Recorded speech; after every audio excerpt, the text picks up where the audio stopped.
Hi guys, it's Kirsty.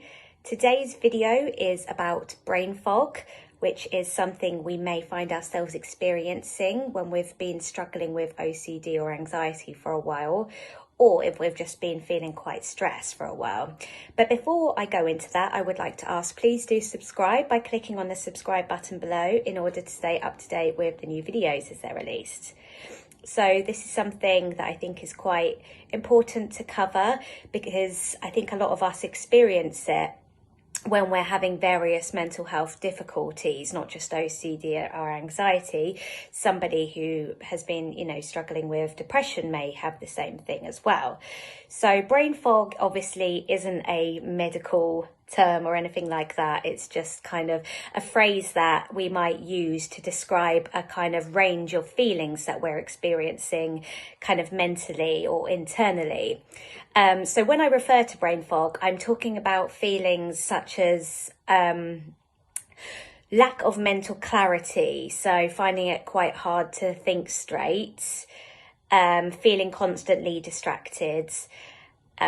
It's quite hard maybe to make even the smallest decision because of the inability to think straight. It might be kind of a feeling of like mental fatigue, really, just feeling sort of just very tired in your mind, or it could be inability to concentrate, which can be quite difficult for us to go about our daily lives when we're feeling like that, because we have certain commitments and, day-to-day decisions to make, as small as they may be, can sometimes be really hard when you're having this kind of brain fog feeling. I know in some of my more difficult days, I would feel cross if my partner even dared to ask me what I might want for dinner that night, because I would just find it so hard to just make a small decision like that. So it's this kind of feeling that I want to talk about because I think it's quite a common feeling with OCD and anxiety. So it may also affect your ability to easily remember small things. So you may find yourself doing frustrating things like going upstairs to get something and then coming downstairs empty-handed, or maybe moving something to put it away and then putting it away in a completely wrong place, or forgetting where you've put it and things like that.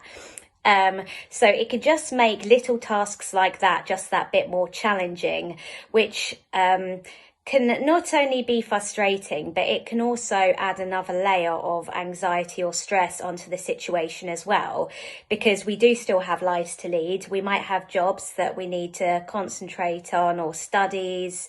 We might have children that require our attention. We might have relationships that we want to nurture where it's hard for us to kind of stay in the moment, or even maintain a conversation for more than a certain amount of time, because it's difficult to kind of string thoughts together or, to think clearly. So it's kind of another unpleasant thing that, a symptom of anxiety and OCD that we may experience. And I read something that I thought was quite a good kind of way of describing it, why it might happen. So if we think of our brains as a computer, so obviously a computer, if it has kind of difficult things going on in the background, it might not function quite as well with the tasks that you want it to do.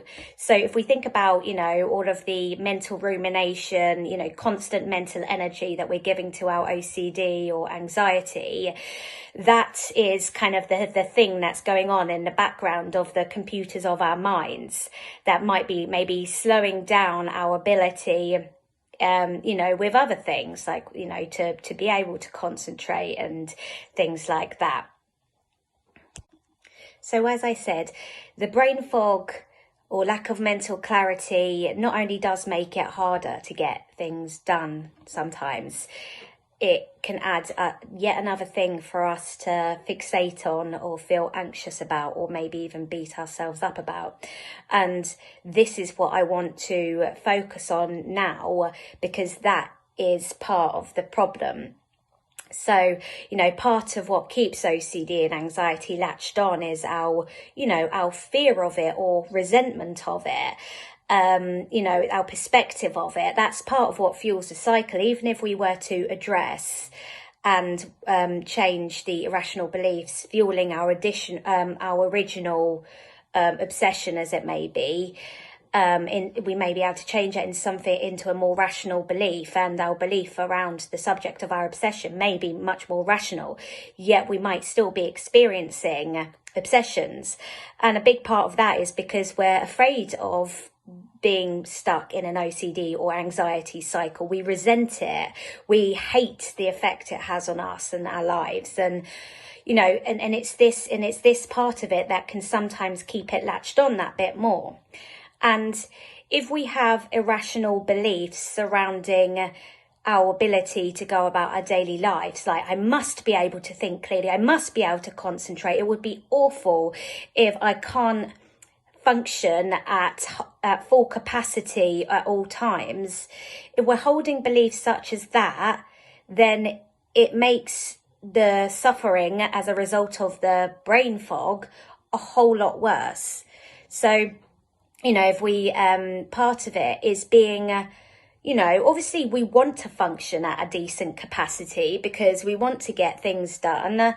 We want to feel productive as human beings. It's not a lot to ask.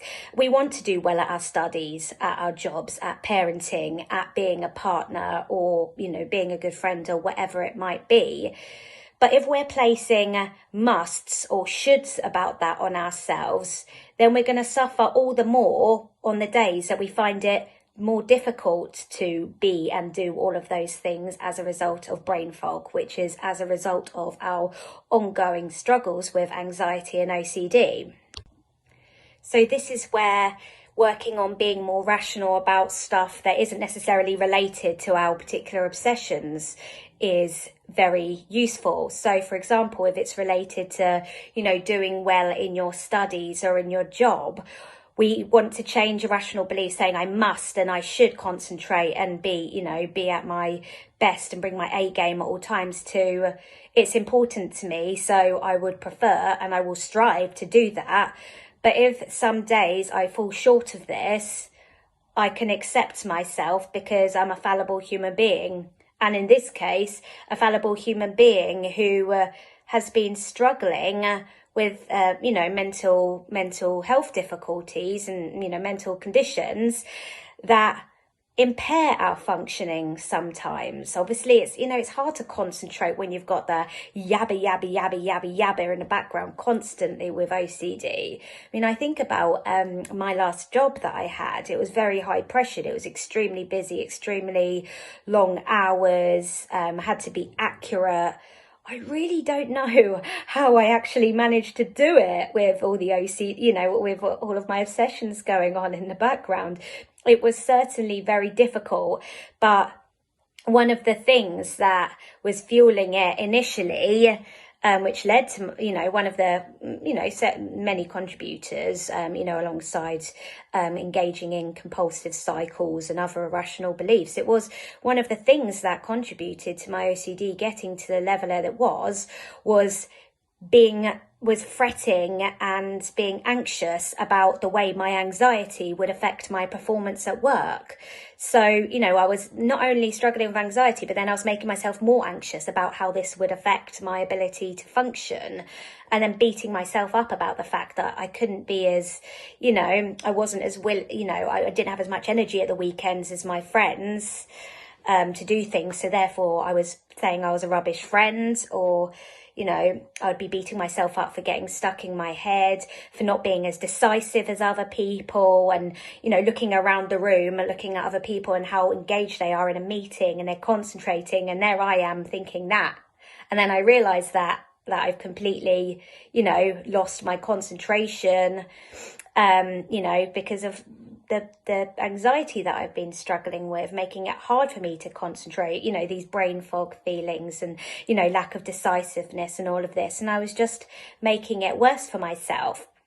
So here, yeah, as I said, it's disputing these beliefs that say you must perform, you know, the same level as your peers or colleagues at all times.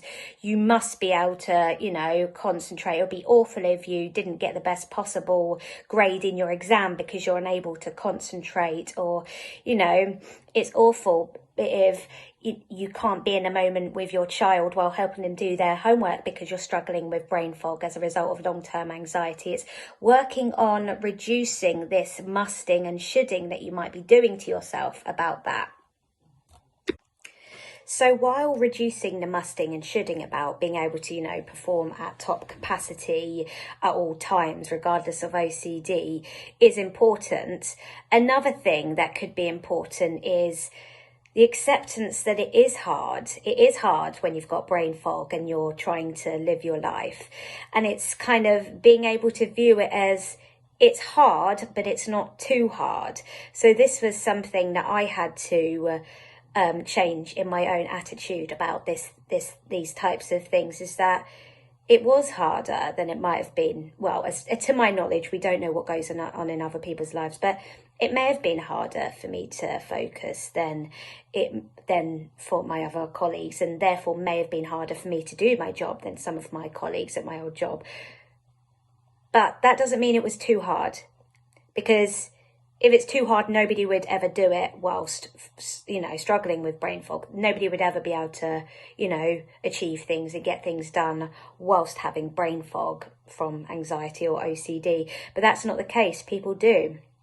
You know, people do still manage to have, you know, they might doubt themselves in the moment, but they do still manage to be a good, an average to decent parent whilst struggling with this type of thing. They do still manage to get their jobs done and things like that. So therefore, referring to it as being too hard is irrational. So we want to, you know, we'll accept the fact that it's hard, it's bloody hard to function, you know, with brain fog and get things done the way, you know, the way as humans we need to go out about our business and live our lives and, you know, do the best we can with our job, studying, our relationships. It is hard when you have brain fog from anxiety, but it's not too hard, because if you believe it's too hard, then it just fuels the anxiety and all of that. So, you know, it's hard, so we want to bring a lot of compassion to ourselves and acceptance that we may not always be able to bring our A game, but we still want to give it a bit of a smash. We still want to have a smash at it, because it is still our lives at the end of the day, and our lives can't just stop while we're working on our recovery. So as you can see, like, as the way I've spoken about it, it takes a bit of a balanced approach to it, you know, so reducing the musts and shoulding, but also giving it a go and still attempting it. We don't just want to give up because it's hard. We know it's hard. We'll try and accept that and remind ourselves that it's not too hard, it is just hard. So I hope this video has been helpful if you are somebody who is struggling with the, you know, brain fog. You know, it does ease when your anxiety and your obsessions start to lift, but the more you fight against that feeling and focus on it and fixate on it, the more you're going to suffer from it.